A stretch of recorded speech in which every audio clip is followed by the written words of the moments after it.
Ita sa araw na ito ng Miyerkules.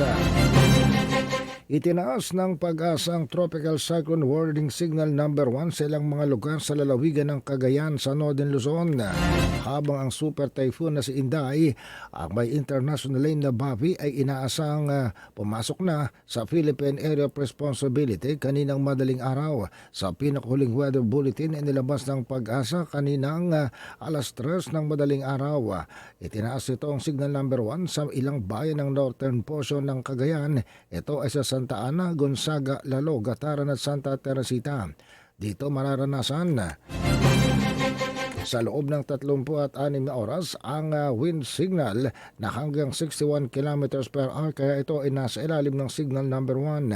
Ang mga bahay na nasa tinatawag na mahina ang mga construction material sa ginamit o mga old dilapidated structures at iba pang strukturang gawa sa light materials ay maaari manong magkaroon ng minimal hanggang sa minor damage, samantala ang mga pananim na palay, lalo na ang mga sa panahong namumulaklak na at nahihinog na ang kanilang mga bunga, ay maaring magkaroon din ng mga pinsala. Paalala ng Pag-asa ng highest wind signal na pwedeng itaas sa panahon ng pagdaan ng bagyong si Inday, isang super typhoon sa Philippine Area of Responsibility, ay pwedeng umabot ang signal number 2 o signal number 3. Pero hindi maglalandfall ang super typhoon na si Inday sa ating bansa. Pinaigting naman ito pinaigting ng bagyong si Inday ang southwest monsoon o habagat. Ang tinutuloy na periphery o paligid ng isang super typhoon na si Inday ay magkakaroon din ng malakas na hangin simula sa araw na ito sa Zambales, Bataan, Cavite, Batangas at malaking bahagi ng Mimaropa region. Ganon din ang kalakihang bahagi ng Bicol region, karamihan sa Kabisayaan at maging sa Mindanao.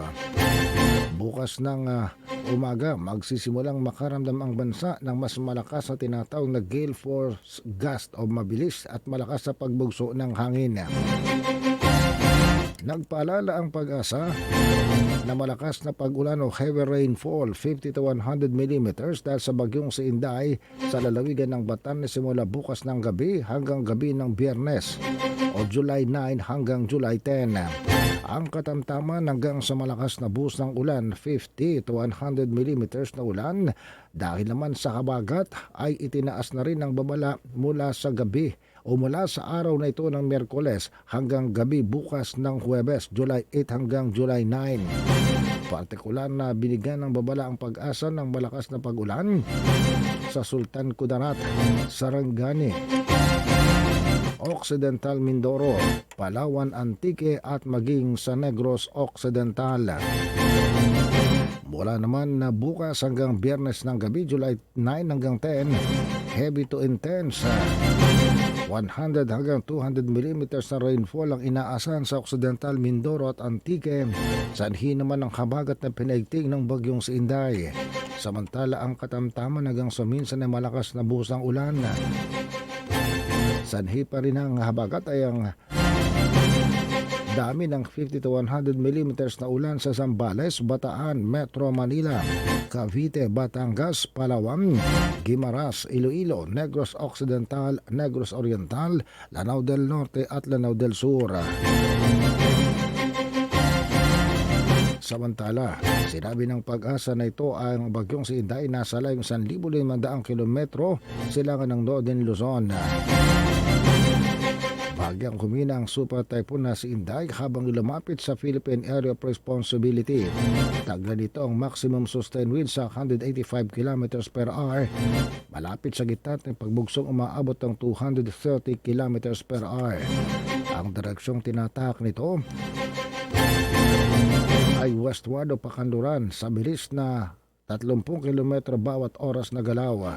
Napanatili ng bagyong si Inday ang super typhoon strength at projected o inaasahan na hihina ang bagyong ito simula bukas habang ito'y kumikilos patungo sa direksyon ng eastern ng extreme northern Luzon, habang patuloy naman ang direksyon ng galaw nito sa northwestward.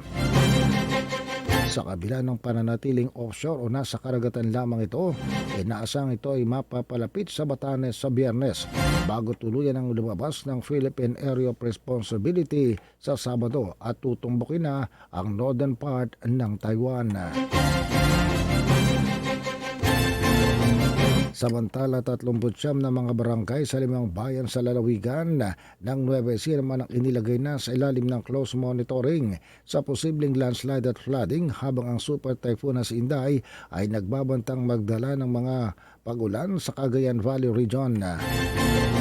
Kinilala na ng Cagayan Valley Disaster Risk Reduction and Management Council ang mga high-risk areas batay sa online pre-disaster risk assessment at briefing kahapon.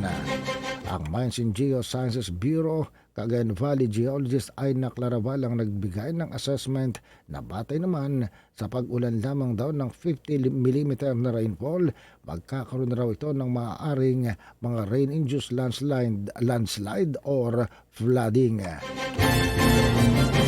Nagbabala pa rin ang gobyerno ng mga pagbaa at maaaring pagguho ng lupa dahil naman sa epekto ng malakas na pagulan sa paglapit sa bansa ng super typhoon na si Inday.